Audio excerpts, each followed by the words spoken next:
Ang sarap sa balat ng simoy ng hangin na dumadampi sa akin habang nakasakay ako pauwi galing sa Kapitol kung saan ako nagtatrabaho. Kasama ko ang mga katrabaho ko at lahat kami tahimik nang biglang huminto ang tricycle sa gate ng malaking rancho dito sa lugar namin at doon may naghihintay na isang katulong. May inabot ang driver ng tricycle sa katulong at ilang sandali pa bumukas ang malaking gate ng rancho, pag-aari ng mga Mondehar na siyang pinakamayaman dito sa bayan namin. Dahil doon, natanaw namin ang loob ng rancho. Sobrang lawak, pero sa hindi kalayuan, may natanaw akong isang binata na nagpapaligo ng kabayo. Nakasuot siya ng itim na sando at maong na short at may kasamang trabahador rin yata ng mga Mondehar. Ang gwapo, dinig kong bulong ni Ashley, nakatrabaho at kaibigan ko na rin. Alam ko na pareho kami ng tinitignan at hindi nga nagtagal lumingon ang lalaki. Pobre nga lang. Rinig kong tawa ni Ashley, pero ako hindi ko inalis ang tingin ko sa lalaking nakangiti.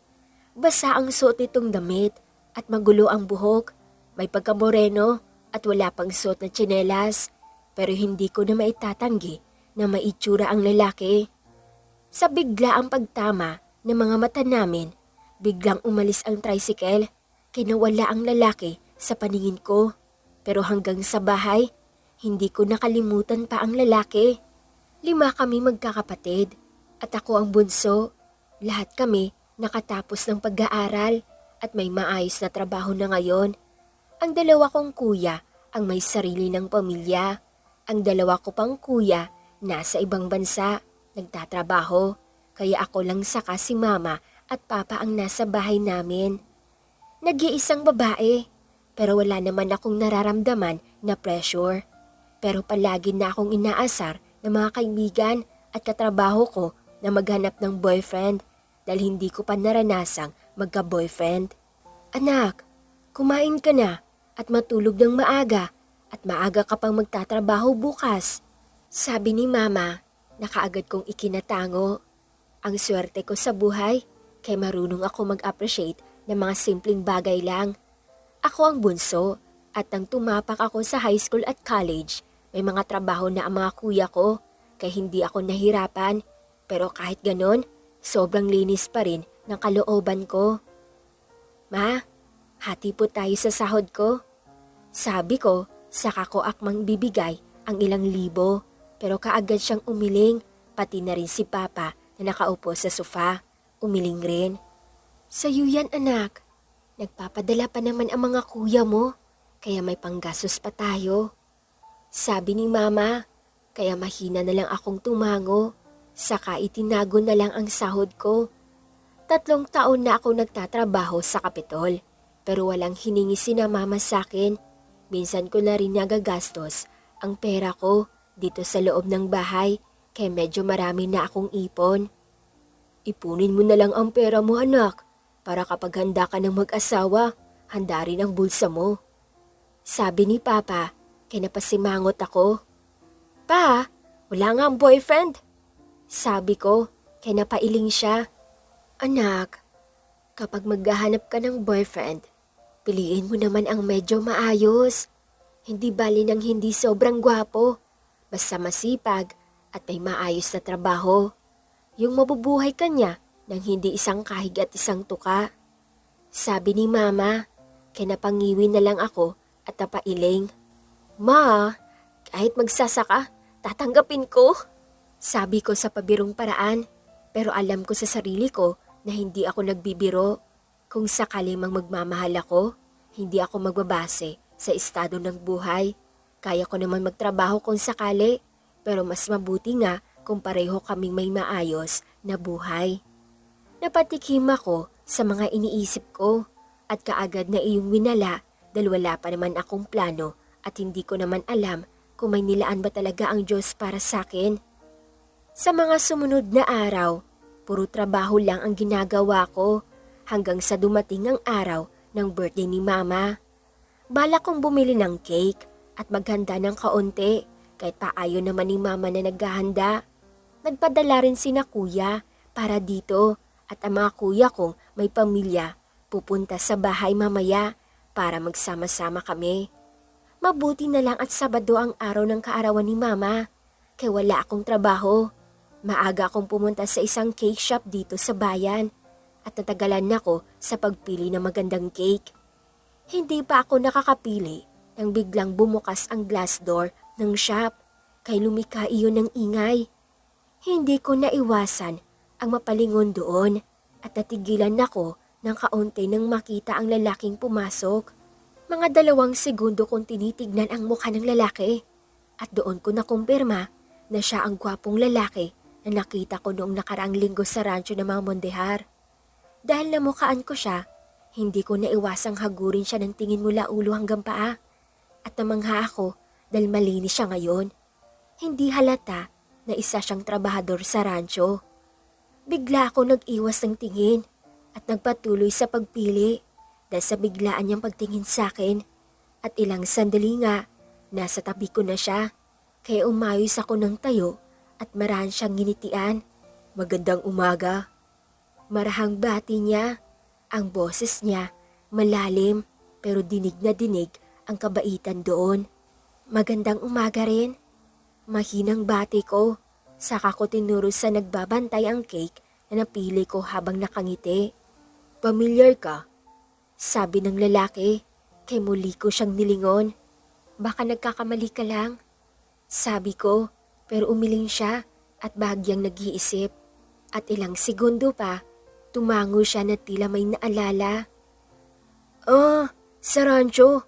Nakita kita sa labas ng rancho nung nagpapaligo ako ng kabayo. Sabi niya, kay tumango ako, ang talas ng isip. Sa rancho ng mga Mondehar ka nagtatrabaho. Nasabi ko na lang at hindi nasundan dahil binigay na ng binili ko kay sandali ako nagbayad at matapos yun, nilingon ko ulit ang lalaki. Mauna na ako, sabi ko, sabay mahinang yumuko para magpaalam.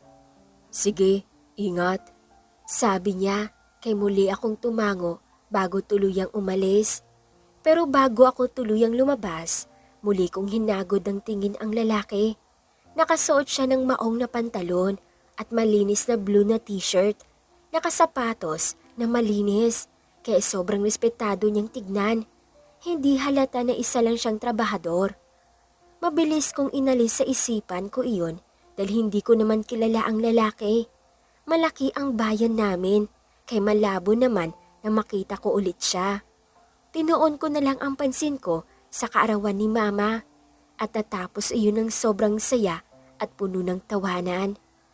Halos wala rin akong tulog pero sulit naman dahil masaya kaming lahat.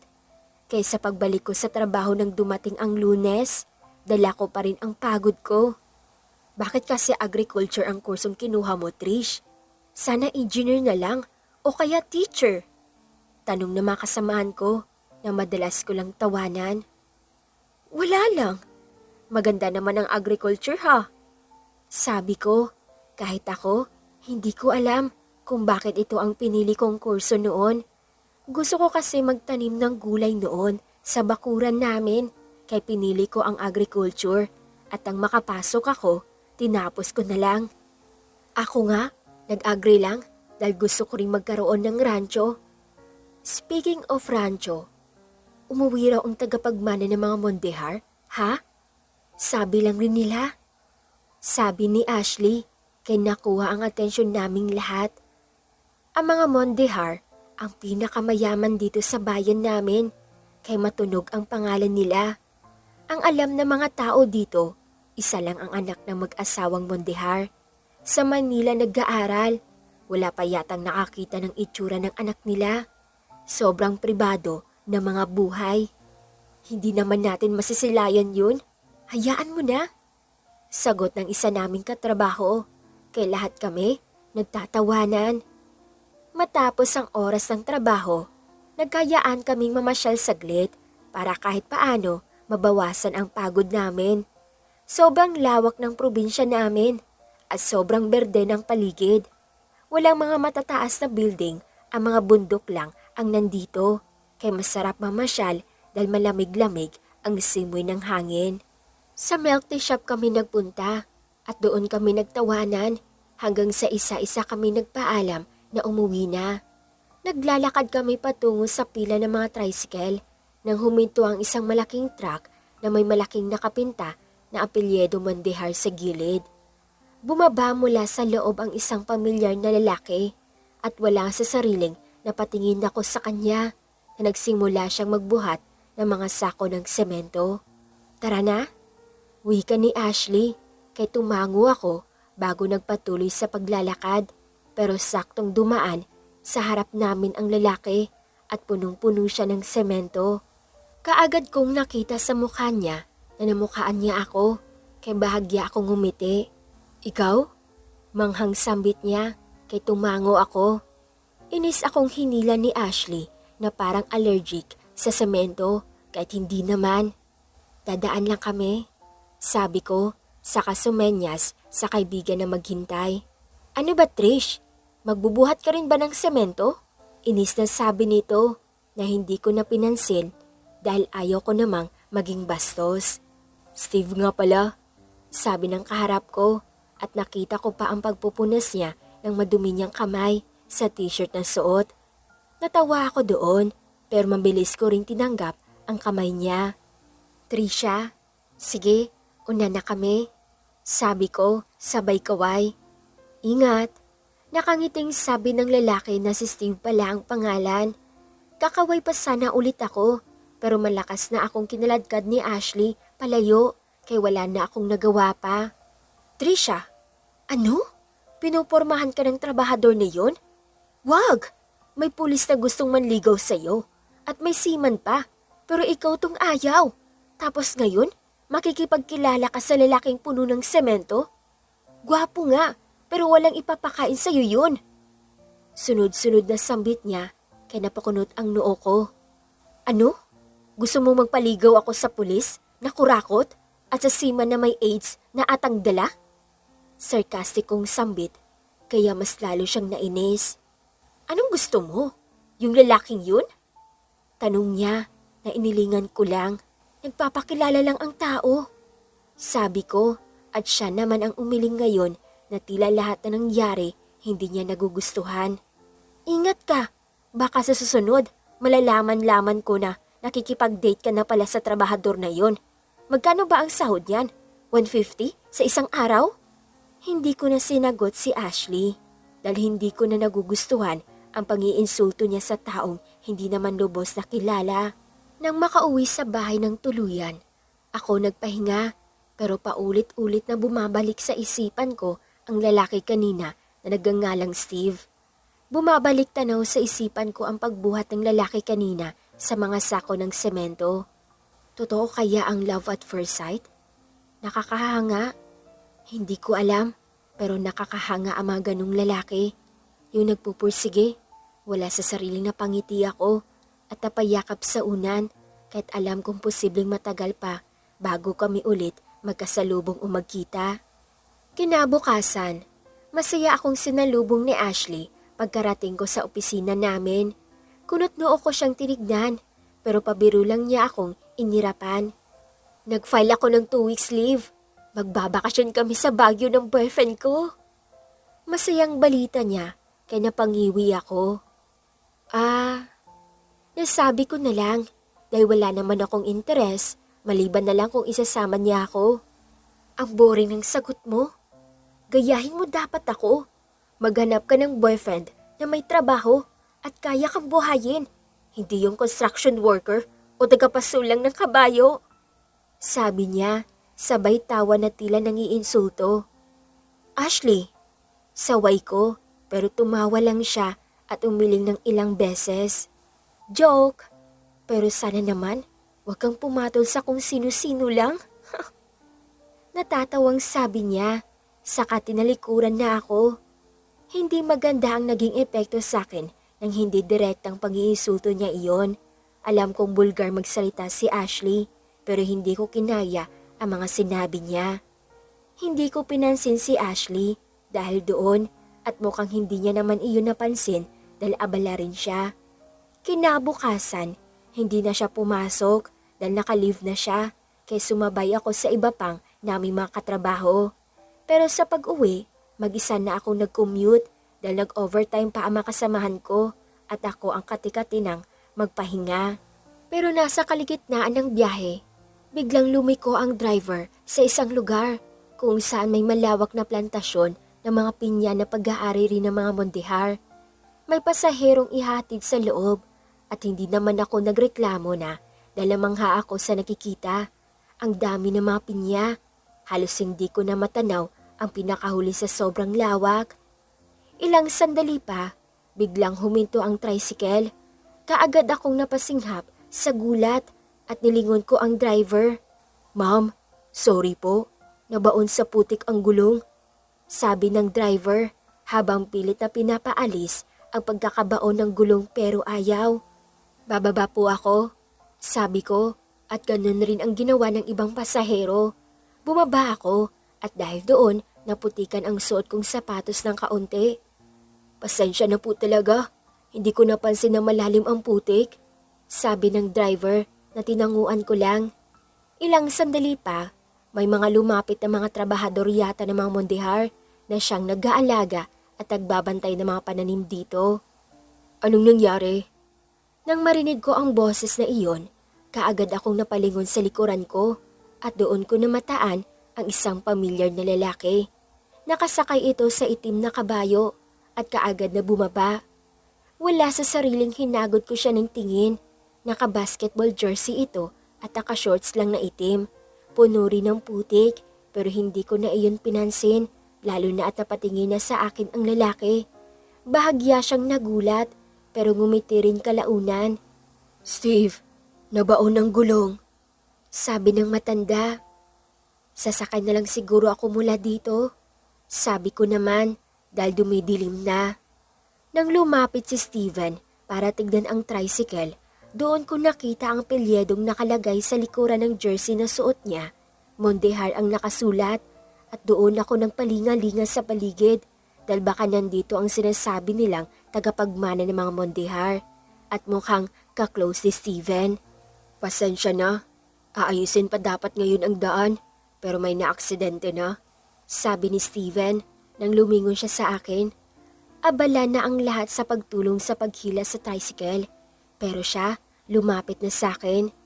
"Hindi, okay lang," sabi ko sabay tingin sa paa niyang puno ng putik at mukhang nakita niya ang pagsulyap kaya napatingin rin siya sa paa niya. "Sorry, kakatapos ko lang sa trabaho," sabi niya na kaagad kong inilingan para ipakitang walang problema sa akin ang ganon. "Hindi, walang kaso sa akin.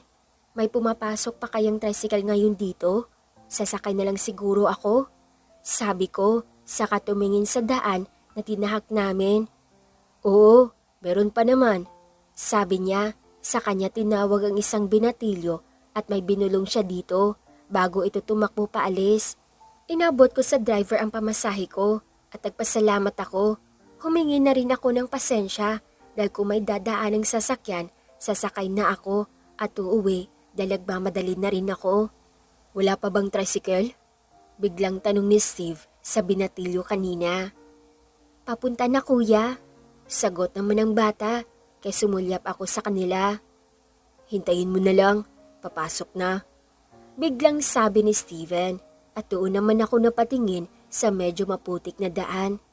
"Lakarin ko na lang kaya palabas dito, baka mahirapan ang tricycle na pumasok," sabi ko at tumango naman si Steven. "Tara, samahan na kita," sabi nito at aangal na sana ako kaso may tinawag siyang isang lalaki ulit at tinuro ang kabayo bago maglakad. Nauna pa siya sa akin kaya wala na akong ibang magawa kung hindi sumunod. Nakasunod ako sa kanya at nagpalinga-linga sa paligid nang bigla siyang huminto para hintayin ako at para sabay na rin kami maglakad. Wala sa sariling nginitian ko siya at nag-iwas naman siya ng tingin na saka umiling. "Dito ka nagtatrabaho?" Magalang na tanong ko at ilang segundo pa bago siya sumagot. "Oo," sagot niya kalaunan kaya napatango ako. Ilang sandali pa may natanaw akong sasakyan kaya mabilis akong tumabi, ganun rin ang kasama ko. Sinanyasan niya ang tricycle, kaya saktong huminto yun sa harap namin. "Kamusta, Steve?" Tuwang-tuwa na tanong ng driver at kumaway pa sa kasama ko. "Pakihatid na lang po, Manong. Balikan na lang dito mamaya." Sagot ni Steve, sabay tawa kaya pumasok na ako sa loob ng tricycle. "Salamat," mahinang sabi ko, sabay mahinang kumaway. Sobrang awkward, pero nang ngumiti siya at dahil medyo malapit pa rin siya, doon ko napansin ang puting-puti niyang ngipin. "Ingat," sabi niya at umandar na ang tricycle. Kinakontento na lang ako na tignan siya sa salamin ng tricycle habang palayo kami ng palayo at may ngiti rin ako sa mga labi na hindi mabura. Pagkarating sa bahay, pansin na pansin ni Mama ang magandang ngiti ko. "Maganda yata ang araw mo," sabi ni Mama, kaya napangiti ako lalo. Ang daming mabubuting tao sa paligid.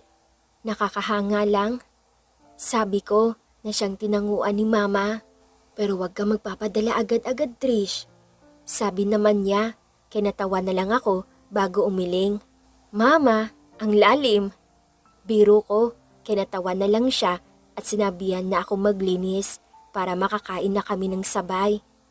Matapos yun, natagpuan ko na lang ang sarili kong nakatitig sa kesame ng kwarto ko. Hindi ko makalimutan ang mukha ni Steve na malaki ang ngiti. Palagi ba siyang nandun sa plantasyon ng pinya? At mukhang malapit siya sa tagapagmana ng mga Montehar. O baka dahil trabahador rin siya sa rancho, kaya ganun. Ang bait niya naman. Mahinang sambit ko, sabay yakap sa unan. Hindi ako mapagmataas. Hindi ako tumitingin sa estado ng isang tao. Hindi rin ako maarte. Kaya kong tumapak sa putik at kaya ko magbukal ng lupa. Kaya sobrang humahanga ako sa mga taong kahit araw-araw sa putikan, lumalaban pa rin. Ang galing, nakakahanga. Dumaan ang mga sumunod na araw. Hindi na muling nagtagpo ang mga landas namin ni Steve. Hindi naman ako umaasa dahil malawak rin ang bayan namin at maraming pasikot-sikot, lalo pa at sadyain ang plantasyon ng pinya at ang rancho kung saan siya nagtatrabaho. Pero isang araw, naatasan sa akin ang trabaho na bisitahin ang isa pang lupain ng pag-aari ng mga Montehar. Ang lupain kung saan may tanim na libo-libong mais na kadalasan inaangkat pa patungo sa kabilang probinsya. Hindi ko alam kung bakit ako nakaramdam ng tuwa at hindi na mawala ang ngiti ko habang papunta kami na makasamahan ko. At pagkaratingan namin sa plantasyon ng titignan, kaagad akong nagpalinga-linga. Ako ang head magsasurvey ngayon ng mga tanim at may 3 akong kasamahan. Nasabihan na ng office ang namamahala dito at nagpasya na rin kami na sulat sa mga Montehar mismo kaya may mga sumalubong sa amin. "Magandang araw po."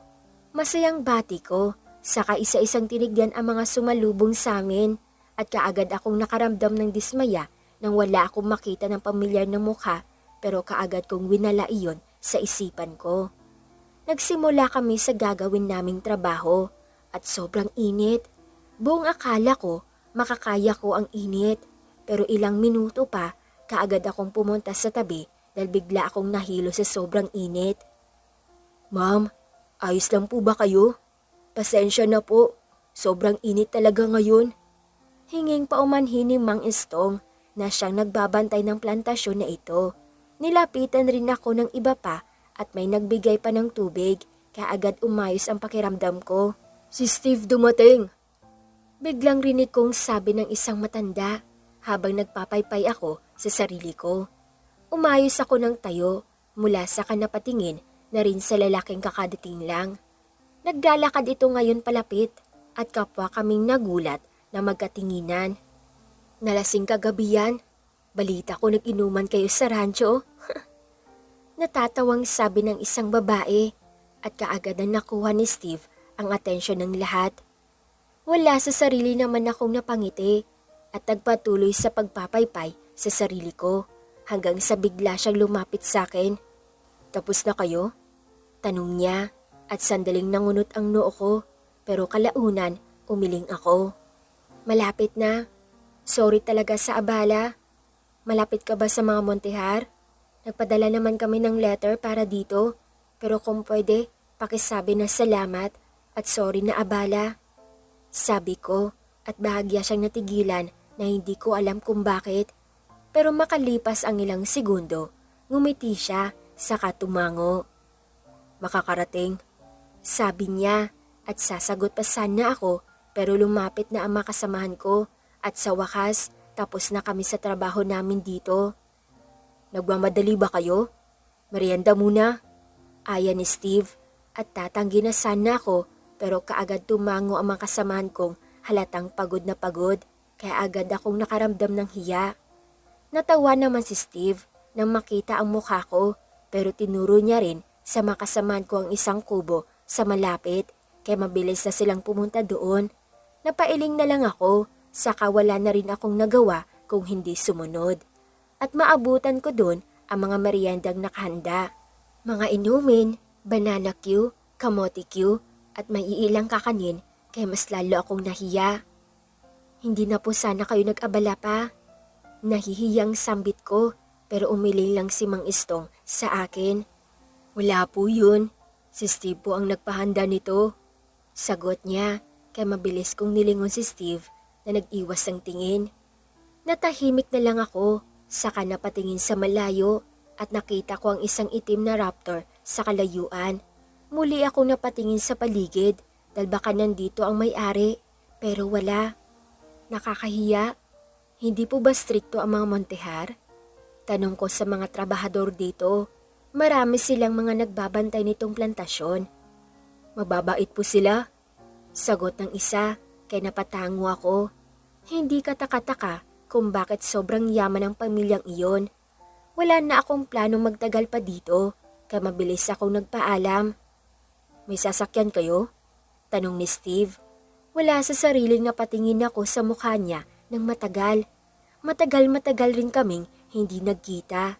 At ngayon masasabi ko na iba talaga ang dala niyang aura kumpara sa mga kasamahan niya na nandito. Hindi ako sigurado kung sa rancho pa siya na mga Montehar nagtatrabaho o sa plantasyon ng pinya o dito sa Maisan.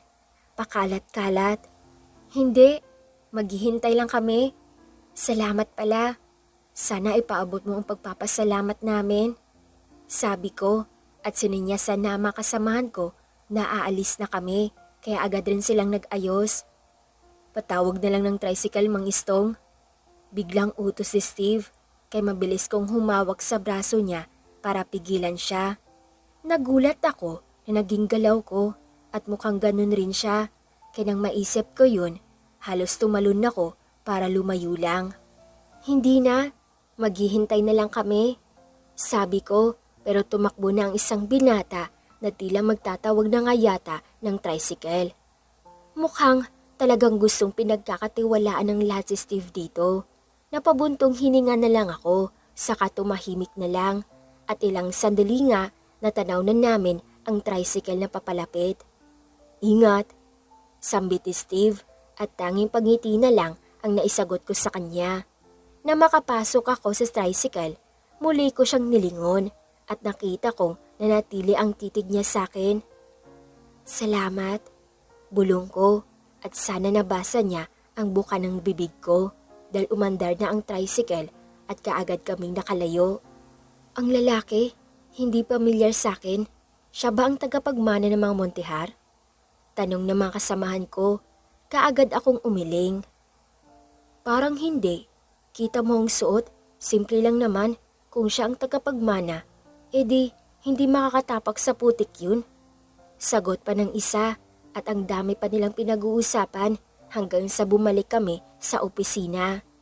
Naging abala ang araw ko at alam kong magiging abala pa ang mga susunod na araw. Kinabukasan, pagpasok ko sa trabaho, nakita kong bumalik na si Ashley na ngayon abala sa pamimigay ng mga pasalubong. Trisha Guzman, hindi mo ba ako babatiin? Tanong niya kaagad habang nakapameywang kaya napangiwi ako. Ang daming trabaho naghihintay sa'yo. Good luck, sabi ko kaya napairap siya. Okay lang, Masaya naman ang puso ko at puno rin ang bulsa dahil sa jowang afam.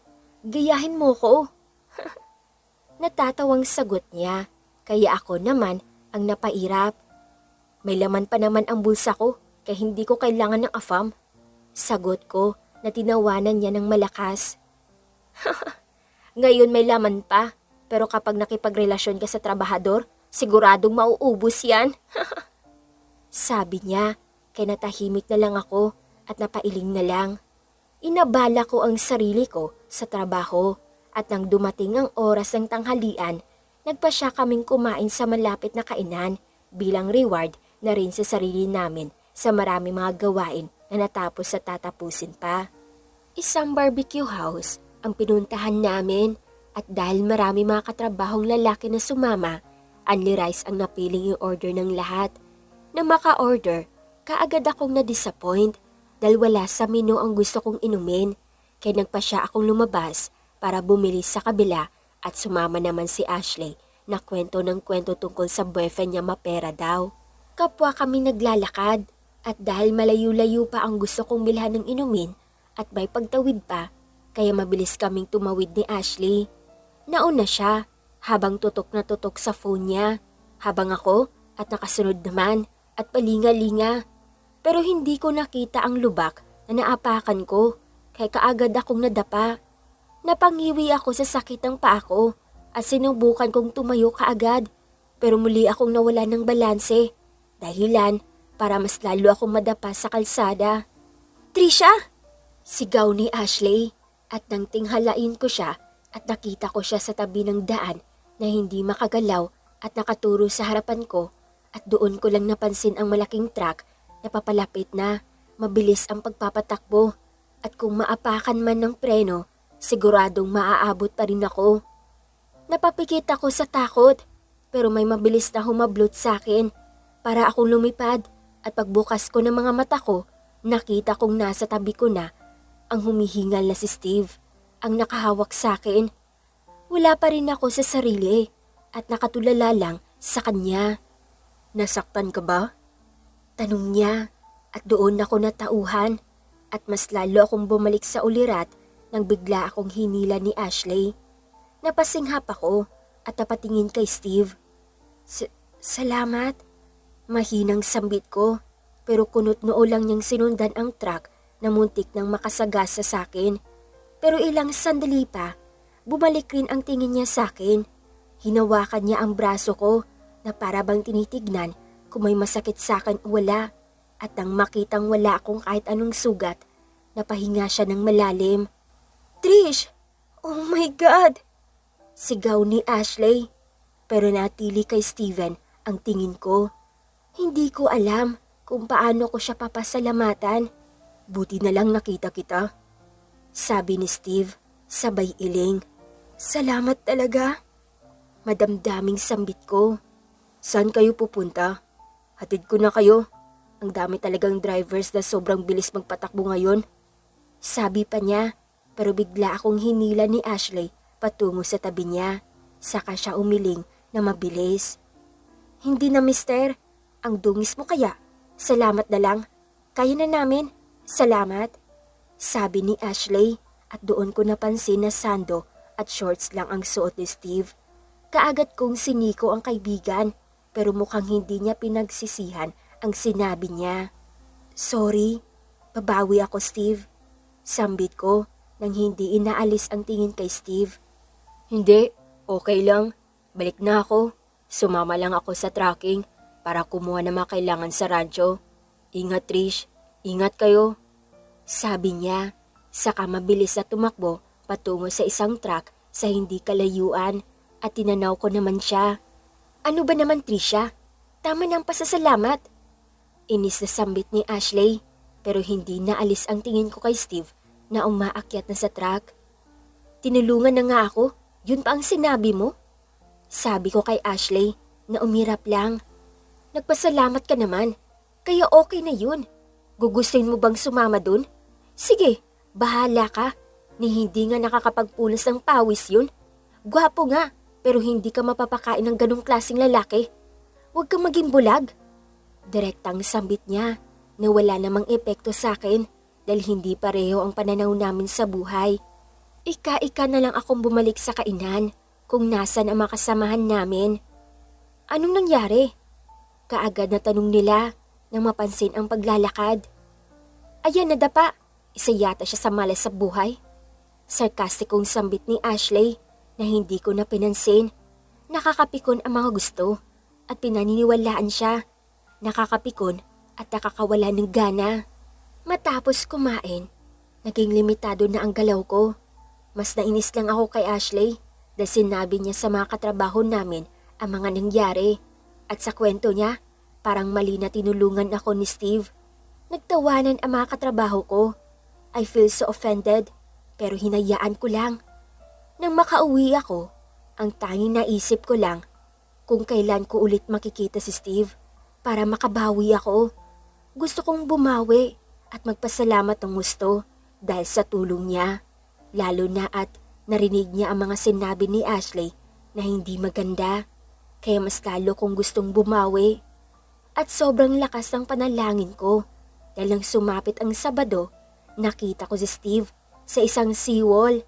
Nasa tricycle ako dahil kagagaling ko lang sa palengke at ngayon namataan ko siyang naglalakad. Para po, bababa po ako. Nagmamadaling sabi ko sa driver kaya huminto naman ito.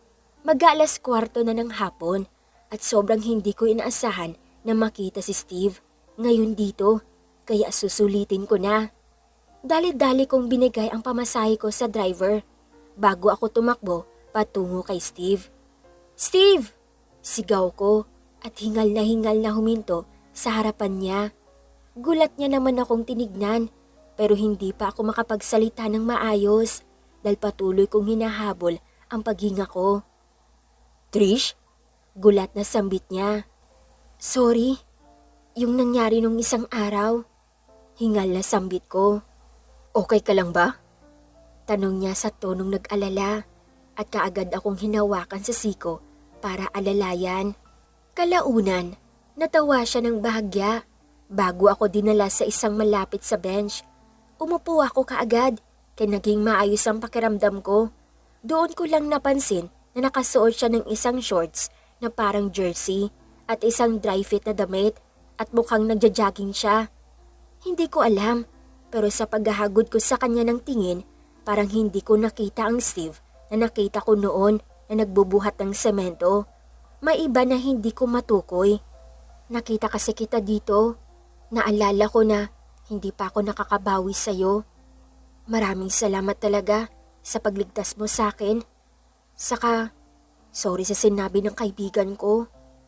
Nahihiyang, sabi ko, na ikinatawa niya. No, walang kaso sa akin. Sabi niya at mas lalo akong nahiya nang mamataan ko ang mga stalls na nagbebenta ng street foods dito sa seawall. Hindi ko alam kung paano ako babawi. Ang pangit naman kung ililibre ko siya ng street foods ngayon dito. Hindi, babawi ako Steve. Sabi ko sa tonong determinado at nakita ko naman sa mga mata niya ang paghanga kaya hindi naalis ang ngiti sa mga labi niya. Muli ako napatingin sa malapit na stalls. Libre kita? Doon? Nag-alinlangan na tanong ko dahil wala na talaga akong choice ngayon. Sige ba? Namamanghang sambit niya at para maiwasan ang hiya, nauna ako maglakad patungo sa stall ng street foods at ramdam ko naman na sumunod sa akin si Steven. Na makalapit kami, nahihiya ko siyang nilingon. Mangha pa rin ang nakabakas sa mukha niya at nang magtama ang mga mata namin, napalunok siya bago bumaling sa mga tinitinda. Anong sayo?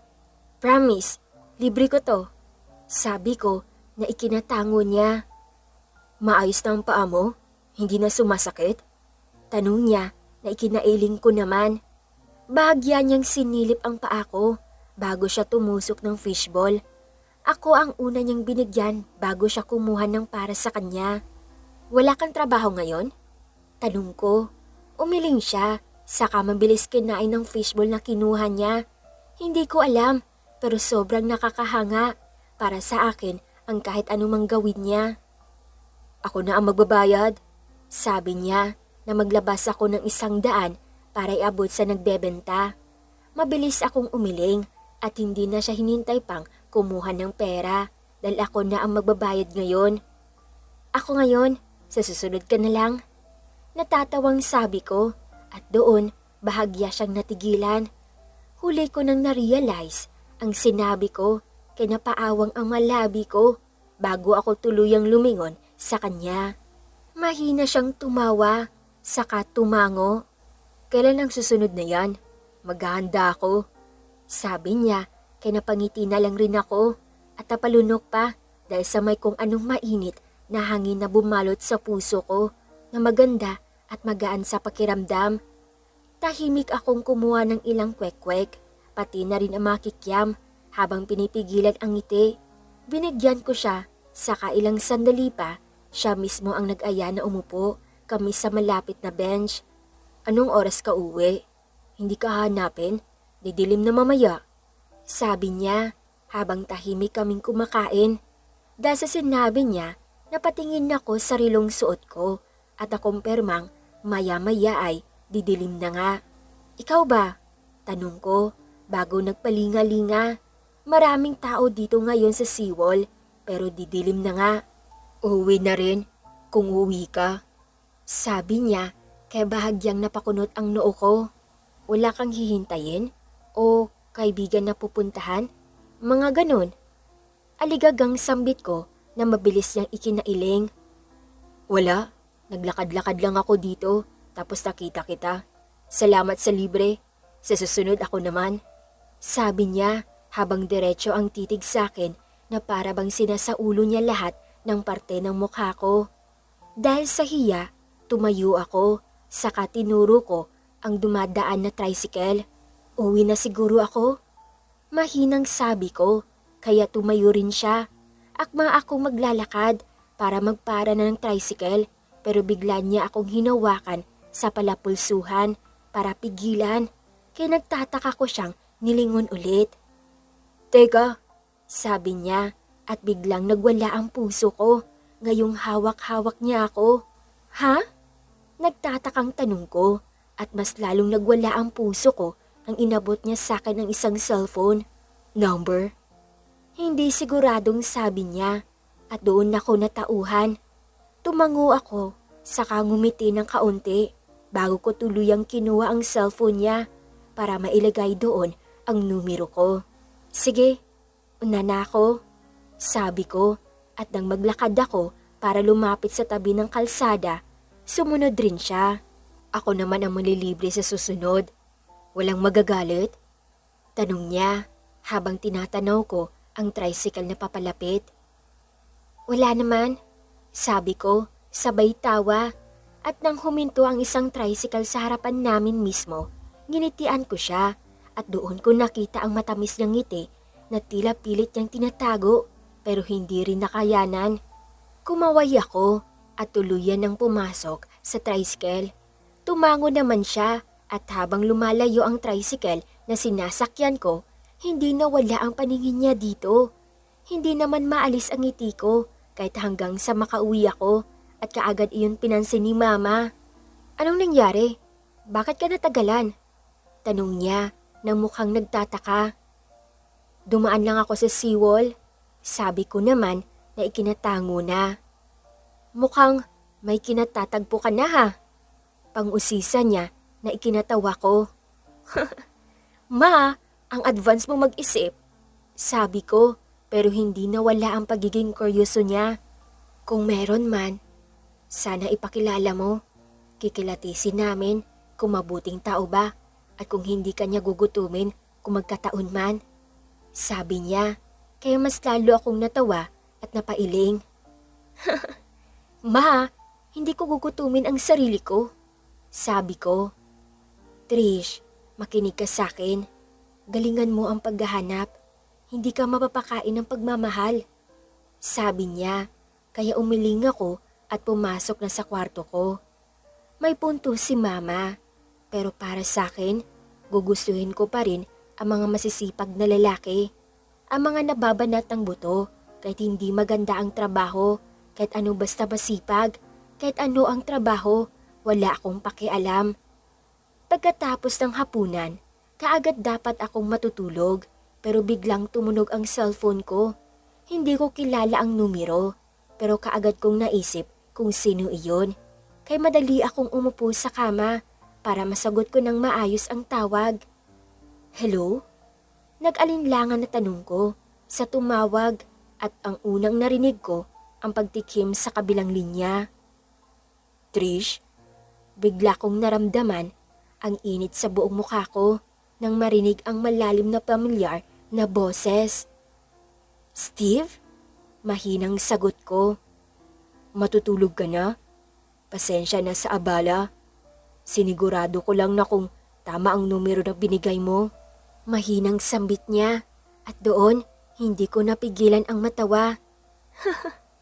Bakit naman kita bibigyan ng maling numero? Tanong ko at doon ko rin narinig ang mahina niyang pagtawa sa kabilang linya. Wala lang, sabi niya at doon ako nakaramdam na parang kaginhawaan kaya dahan-dahan akong bumalik sa pagkakahiga habang hindi pinapatay ang tawag. Wala akong sinabi, hinintay ko lang siyang magsalita. Ibaba ko na. Good night.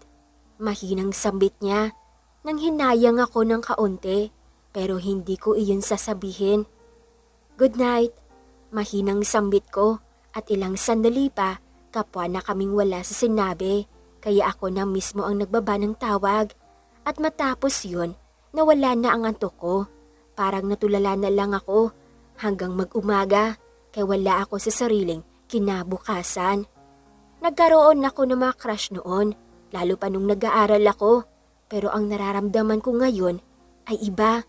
Sobrang iba na wala na akong pakialam sa sasabihin ng mga tao sa paligid. Hindi naman sila ako kaya wala akong pakialam. Kinabukasan, sobrang magaan ang pakiramdam ko kaya masaya akong pumasok sa trabaho. Ang ganda ng aura natin, Tisha. Bati pa sa akin ng mga katrabaho ko kaya mas lalong lumaki ang ngiti ko. Inabala ko ang sarili ko sa trabaho at kahit panay ang aya at kausap sa akin ni Ashley, tanging tango at iling lang ang sinasagot ko. Sa opisina lang rin kami nag-lunch at nagkasundo na magpa-deliver na lang dahil marami ang trabaho na tatapusin namin ngayon. Sa sobrang dami ng paperworks at nakaagad akong umuwi nang sumapit ang hapon.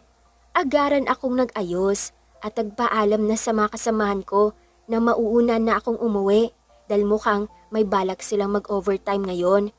Sobrang sumasakit na ang ulo ko kaya bukas ko na gagawin ang mga trabahong hindi ko pa natatapos. Bago ako tuluyang umuwi, dumaan ako sa malapit na cafe para bumili ng kape dahil ang sakit-sakit ng ulo ko. Trish! Biglang malakas na tawag sa akin na kung sino habang wala sa sarili akong naglalakad papasok sa cafe. May humila sa akin at yun na lang ang pagsinghap ko sa gulat nang lingunin ko kung sino ang may gawa. Steve? Gulat na sambit ko at doon ako natauhan. Hi, mabuti at nagkita tayo. Sabi niya at parang doon lang niya rin napansin na hawak niya ang braso ko. Kaya madali niya akong binitawan at saka siya tumikim. Hi, mahinang bati ko. Saka siya nginitian ng kaunti.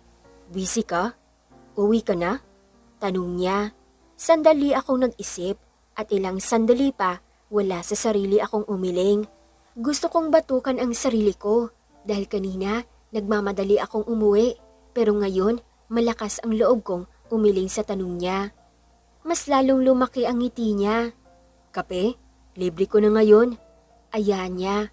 Napalunok ako ng kaunti at tatanggi sana kasi nahihiya naman akong magpalibre pero tinuro na niya ako sa isang lamesa na bakante kaya wala na akong nagawa kung hindi tumungo doon at umupo.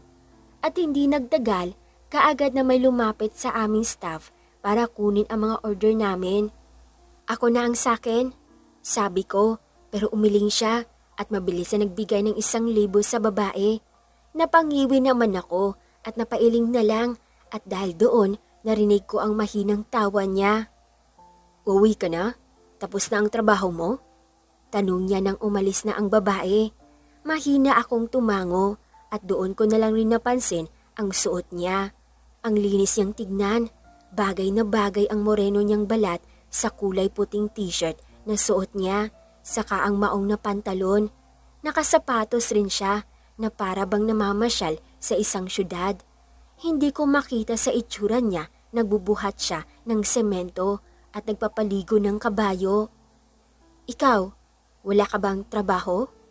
Mahinang tanong ko na mabilis niyang inilingan.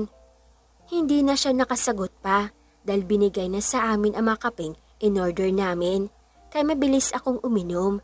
Hindi na masyadong masakit ang ulo ko pero gusto ko pa rin umuwi. Kaso nahihiya naman akong magpaalam. Nang akmang tatanungin ko siya kung wala na siyang ibang pupuntahan nang pumasok ang pamilyar na grupo sa loob ng cafe at puro sila tawanan.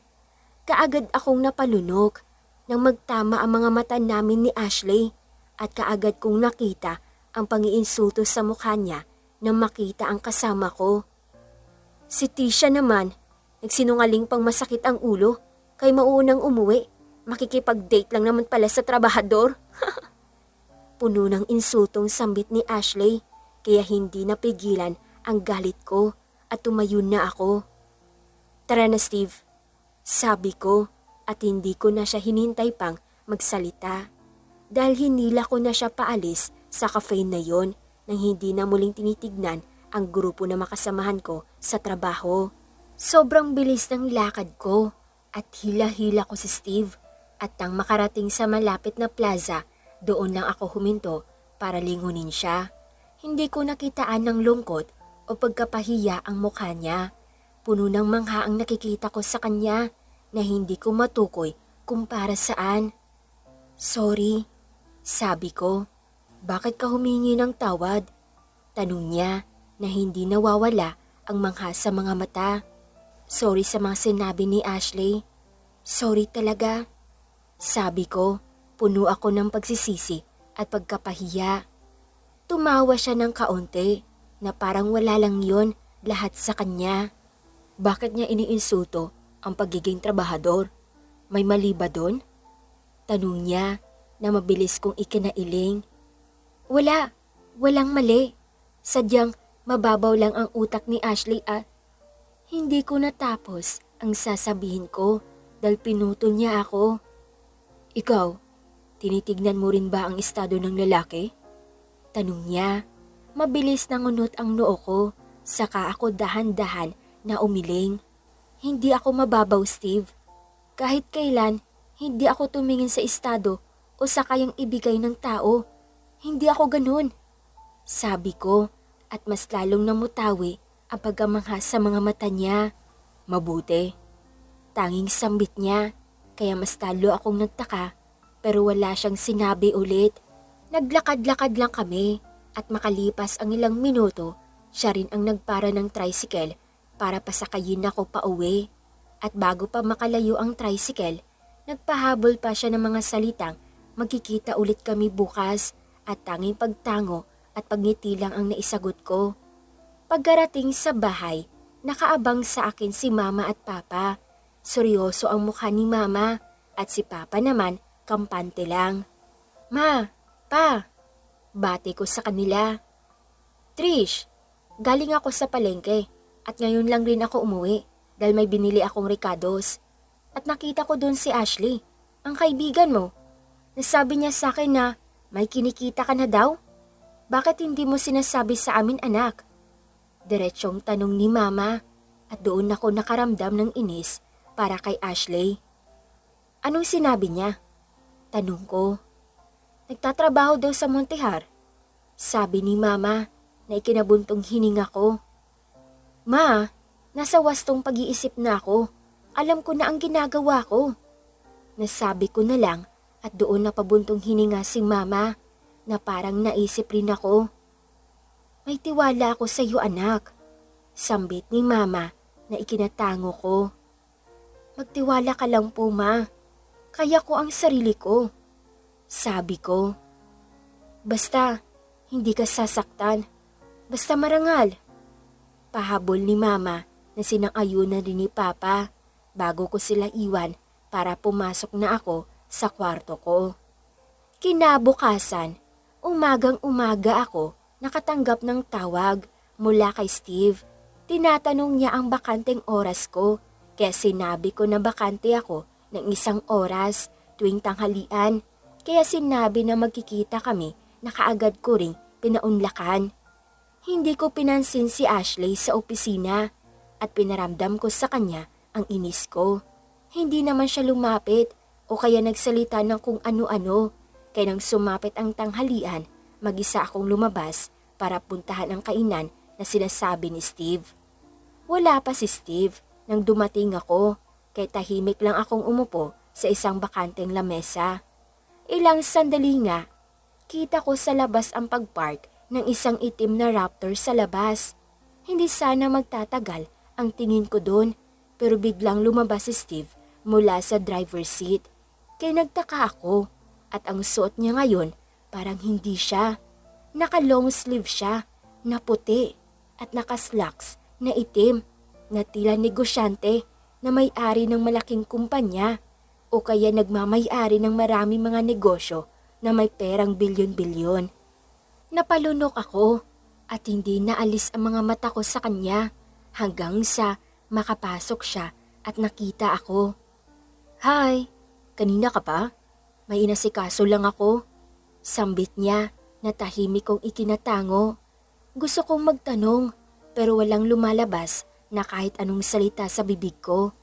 Kaagad siyang nagtawag ng waiter at tahimik naman akong umorder pero marami na ang bumabagabag sa isipan ko habang panaka-naka siyang tinatapunan ng tingin. Mahal ang kainan na ito. Ayaw ko mag-isip ng kung ano-ano pero hindi ko mapigilan. Trabahador lang ba talaga siya ng mga Montehar? Napalunok ako at kaagad napapikit ng mariin. Nang ilabas niya ang cellphone niya at kaagad akong napatingin doon. Bakit hindi ko napansin noon na pangmayaman ang gamit niyang cellphone? Ilang sandali pa, may tumawag sa kanya. Kaya mahina siyang nagpaalam na kaagad kong tinanguan. At sa pag-alis niya, doon rin dumating ang mga pagkain namin. "Nobya po ba kayo ni Sir Steve?" Nahihiyang tanong ng babae. "Po?" Tanong ko. "Yung kasama niyo po, si Sir Steve po yun, hindi ba? Nagtatrabaho kasi ang nanay ko sa mansyon nila, kaya kilala ko po siya. Alam kong maraming hindi nakakilala sa kanya bilang nag-iisang tagapagmana ng mga Montehar dahil sobrang mapagkumbaba. Namamangha lang po ako ngayon dahil may kasama siya." Sabi ng babae at doon ako nanlamig. Hindi na ako nakapagsalita hanggang sa umalis na ang babae ng serbidora. Naghalo-halo na ang laman ng utak ko at sa pagbalik ni Steve, hindi ko napigilan ang pagnunubig ng mga mata ko. Alam kong choice niyang itago kung sino siya pero pakiramdam ko niloko ako. "Kain na tayo. Sorry, abala lang kasi talaga ako ngayon." Nakangiting sabi niya pero hindi ko masuklian ang ngiting iyon. At ang makita niyang seryoso lang ako at malapit ng umiyak, kaagad siyang sumeryoso. "May problema ba?"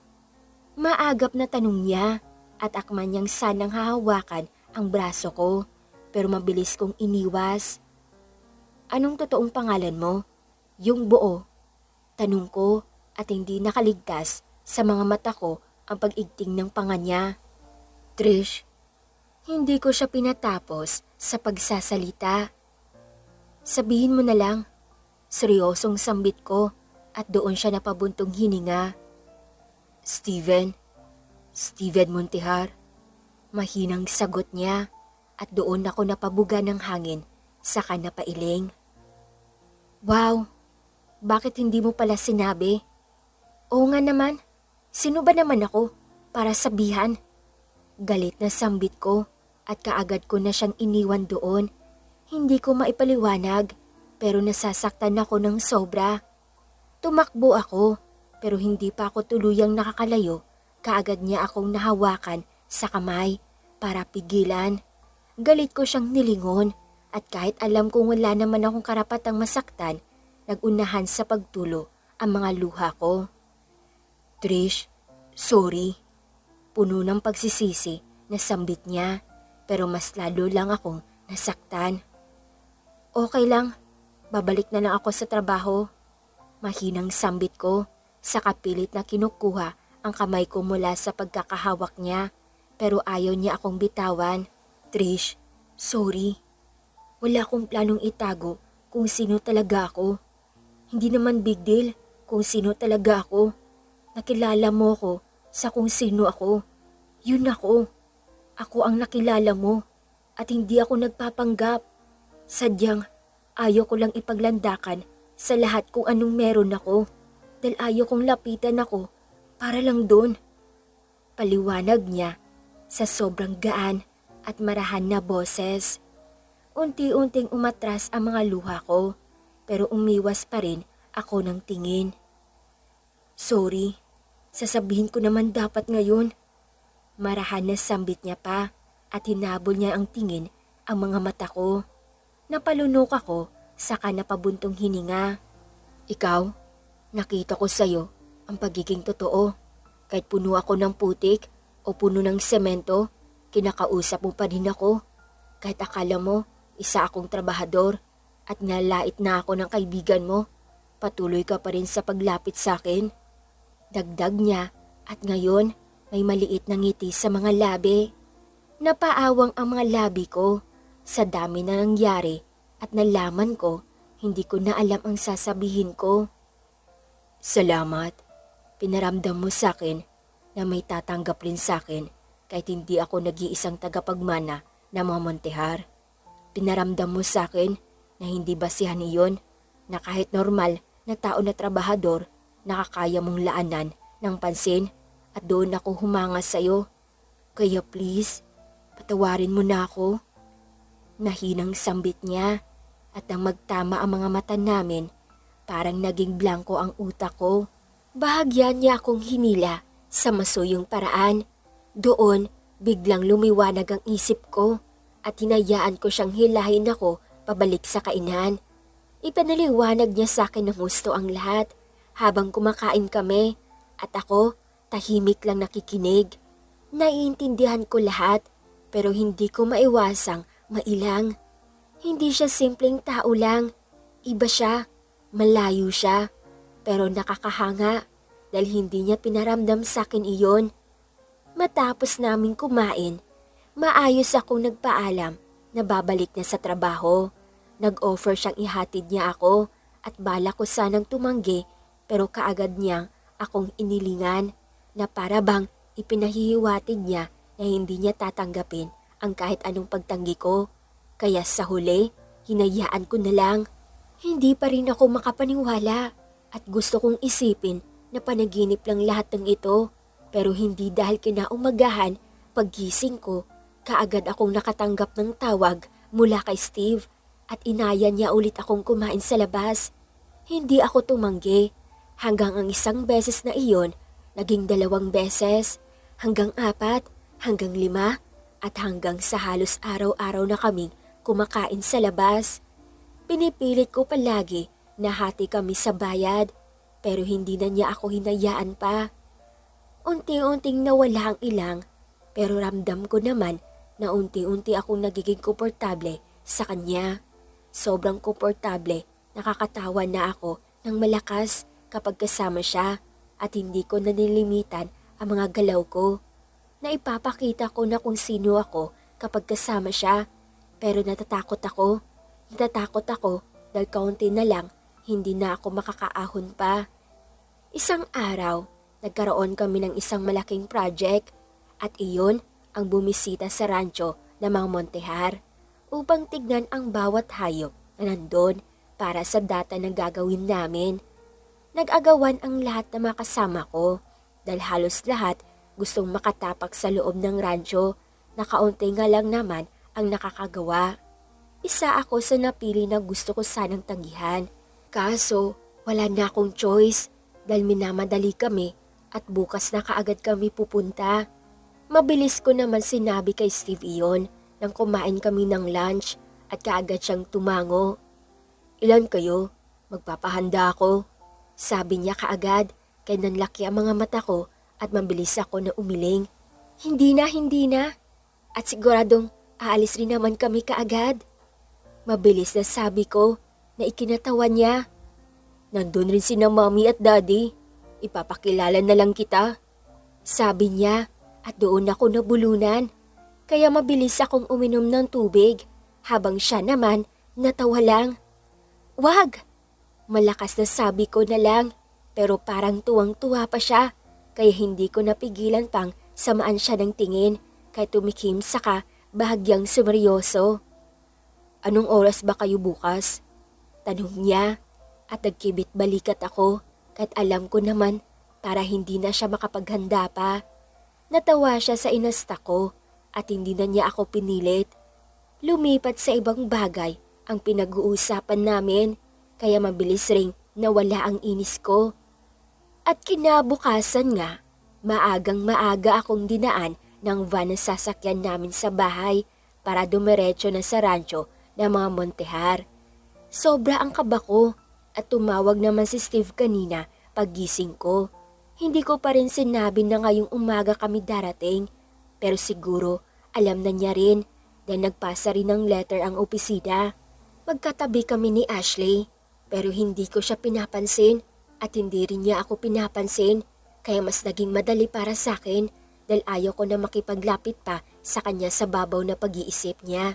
At ilang minuto lang, pinapasok na kami sa rancho at tunay ngang sobrang lawak nito. May isang katulong na sumalubong sa amin at nagtulakan pa ang mga kasamahan ko papasok sa mansyon. Nakakamangha. Nasa likuran naman ako at nakayuko lang hanggang sa makapasok sa bulwagan at umibok ng husto ang puso ko nang makita ang mag-asawang Montehar na nakangiting nag-aabang sa amin. Welcome sa rancho. Kumain na muna kayo. Bati na mag-asawa habang kaming lahat panayo ko para magbigay galang. Makakahinga na sana ako ng maluwag dahil mukhang wala si Steven pero hindi ako ilang sandali lang bigla siyang sumulpot. Pumasok siya mula sa main door at napatalon ako sa gulat at nakita niya iyon. Kinatawa siya. Steve anak, nandito na mga bisita natin. Ikaw na ang sumama sa kanila. Saad ng mami niya at rinig ko ang pagsinghap ni Ashley na katabi ko dahil sa gulat. Pinanlakihan ko ng mata si Steven na mukhang natutuwa pa at hindi siya natinag dahil tuloy-tuloy pa siyang lumapit sa akin. Saka ako hinawakan sa braso. Napatalon ulit ako pero sa higpit ng pagkakahawak niya sa akin, hindi ako nakawala. Manang, pakiasahan naman sila sa garden muna. Sabi ni Steven sa isang katulong. Kaya ginaya nito ang makasamahan ko na lumabas habang ako naiwan na parang humaharap sa isang husgado sa sobrang kaba ko. Siya ba? Tanong ng mami niya. Yes ma'am, si Trisha. Trish, mommy at daddy ko. Pakilala niya kaya nanginginig ang kamay kong naglahad para paggalang. Natawa naman ang mami, saka siya ako kinamayan at ganun rin ang daddy niya. Kaya pala palagi kang nasa labas, hindi para tumulong sa plantasyon dahil may pinagkakaabalahan ka. Sabi ng mami niya, kaya nang init ang pisngi ko sa hiya. Nagtanong sila ng iilang tanong bago nila kami pinakawalan kaya halos namutla na ako nang lumabas kami para puntahan ng mga kasamahan ko. Nang makita nila ako, tahimik silang lahat lalo na si Ashley na hindi makatingin sa akin lalo na kay Steven. Napabuntong hininga na lang ako at sinabihan na ang makasamahan ko na tumuloy na kami sa gagawin namin dahil mukhang nalibang na sila sa pinapakaing merienda kahit wala pa naman kaming ginagawa. Makalipas ang isang oras, natapos ko naman ang trabaho ko kahit pasunod ng sunod si Steven. Alam ko sa kanila ito pero lalo lang akong naiilang sa mga matang nakatingin sa amin lalo na at kilala siya ng mga kasamahan ko. Hindi bilang isang tagapagmana ng bilyonaryo kung hindi isang sinasabi nilang trabahador noon kaya kitang-kita na nahihiya rin ang mga kasamahan ko. Ihahatid na lang siguro kita. Pwede silang mauna, sabi ni Steve at narinig iyon na makasamahan ko. Aligaga naman ang makasamahan kong nag-ayos para umalis pero hindi sila hinayaan ni Steve at pinakain muna bago pinayagang umalis. Nanatili naman ako dahil sabi niya ihatid niya ako at ginawa niya nga at hindi ko maiwasang kabahan pa rin dahil ito ang unang beses na ihahatid niya ako at dahil nga hindi naman kalayuan ang bahay namin, mabilis lang kaming nakarating doon.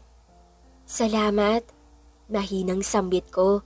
Ngumiti siya at tumango bago niya nilingon ang bahay namin. Tatawag ako mamaya, sabi niya at tumango naman ako saka siya tinanaw ng umalis. Gusto ko rin siyang ipakilala sa mga magulang ko pero wala akong maisasagot sa tanong kung anong meron kami kaya wag muna. Lumipas ang mga araw at halos araw-araw kami magkasama. Palagi niya rin akong hatid sundo kaya pilit akong inuusisa ni mama at papa tungkol sa kanya hanggang sa tuluyan ko siyang pinakilala sa susunod na buwan. Mas lalo kaming naging malapit at hindi ko maitatangging nahuhulog na ako sa kanya at nakikita kong ganun rin siya kahit malabo ang label na kung anong meron kami. Masaya ako na palagi siyang kasama at kahit araw-araw kami magkasama, parang palagi ko siyang namimiss. Kaya kahit ako, kinikalabutan sa mga nararamdaman kong bago ngayon dahil sa kanya. Ang isang buwan, tumagal ng tumagal hanggang sa kapwa na kaming hindi makalayo sa isa't isa. Araw-araw at oras-oras, halos magkatawagan kami. Ang daming nagsasabi na ang swerte ko dahil mayaman siya pero hindi ko na lang pinapansin dahil hindi naman iyon ang habol ko. Wala akong pakialam sa yaman niya at wala akong pakialam sa lahat. Ang gusto ko lang ngayon, malinawan ko ang nararamdaman ko na nararamdaman niya rin. Makalipas ang 5 buwan, formal niyang ipinaalam sa akin na gusto niya akong ligawan. Sobrang saya ko na halos umiyak ako sa tuwa. Masaya kami pareho at ang pinagdarasal ko na lang sana magtagal ito. Gusto ko ito na ang una at huli ko. Perpekto na siya, hindi na ako maghahanap ng iba. 2 buwan ko lang pinatagal ang panliligaw niya at sa pagsagot ko halos araw-araw pa rin naman siyang naliligaw. Nakilala niya ang mga kuya ko at ipinakilala niya rin ako sa mga kalapit na pamilya nila. Nape-pressure na nga ako dahil sinasabi ng lahat na magpakasal na kami pero mukhang hindi pa ako ready. Gusto ko pang namnamin ang ganito, yung magkasintahan muna kami para mas makilala pa namin ang isa't isa ng gusto. Nang umabot kami sa 1 taon, mabilis niyang inasikaso ang mga papeles namin para mapagbakasyon kami sa ibang bansa. Sa Singapore ang pinili ko dahil yun naman ang pinakamalapit at pinakamura. Alam kong ilang beses na siyang pumunta doon pero kita ko pa rin sa mukha niya ang tuwa ngayong magkasama kami. At sa Singapore nangyari ang mga araw na babaunin ko sa buong buhay ko. Pinaramdam namin sa isa't isa kung gaano kami kaswerte at kung gaano namin kamahal ang isa't isa at wala na akong mahihiling pa. Sobrang kontento na ako at sobrang masaya na ako para sa amin. Sa bawat pagdampi ng mga labi namin, para akong dinadala sa alapaap. Sa bawat yakap na pinagsasaluhan namin, nakakaramdam ako ng proteksyon na tila ba wala nang makakasakit sa akin. Mahal kita. Mahinang bulong ko habang yakap-yakap niya ako. Gusto kong libutin ang mundo kasama siya. Ayaw kong bitawan ang kamay niya. Gusto kong mayakap siya araw-araw at alam ko pareho kami. Pareho naming ayaw mawala ang isa't isa. Tila narinig ng Diyos ang mga dasal ko dahil ang anumang hamon na dumating, kinaya namin. Kinaya namin lahat-lahat ng may tiwala at pagmamahal sa isa't isa. 3 taon na ang relasyon namin nang ayain niya ako magpakasal. Nakaagad kong tinanggap ng buong puso dahil handa na ako para sa lahat. Ramdam ko ang saya ng lahat para sa amin at sobrang saya rin ang nararamdaman ko. Hindi ko akalain na ito ang plano ng Panginoon sa akin. Isang mabait at simpleng lalaki lang ang hiniling ko noon. Pero pinagkaloob niya ako ng sobra-sobra na mamahalin at ituturing akong parang reyna sa araw-araw. Ang kasal namin ang isa sa mga naging sandigan naming dalawa. Nung pinakasalan namin ang isa't isa, ang isa sa pinakamasayang araw sa buhay namin. Kaagad kaming binayayaan ng kambal na lalaking anak na kamukhang kamukha ni Steven. Gusto kong magtampo dahil ako naghirap magdala ng 9 na buwan, pero halos sa kanya nagmana ang dalawa. Kuhang-kuha ng mga ito ang itsura, pati ang ugali niya. Gawa na lang tayo ulit para kamukha mo na. Malambing na bulong niya, kinapanguso ako lalo, dahilan para marahan niya ako patakan ng halik sa mga labi. Lumalim ng lumalim ang halikan namin, pero umiyak ang isa sa kambal, kinatawa na lang kami at sabay na lumapit. I love you all, bulong sa akin ni Steve, habang tinitignan ang mga anak naming inosenteng nakatingin sa amin na may malaking ngiti sa mga labi. Hindi ko hiniling ang ganitong kaperpektong buhay, pero sobrang nagpapasalamat ako sa Panginoon at ibinigay niya sa akin ito. Hanggang dito na lang nagtatapos ang kanilang kwentong pag-ibig ni na Steven at Trisha. Maraming salamat mga katwini sa pagsubaybay sa kanang kwento. Sana'y marami kayong natutunan sa kanang dalawa. Muli, maraming salamat mga katwini sa pagtangkilik ng mga videos ko.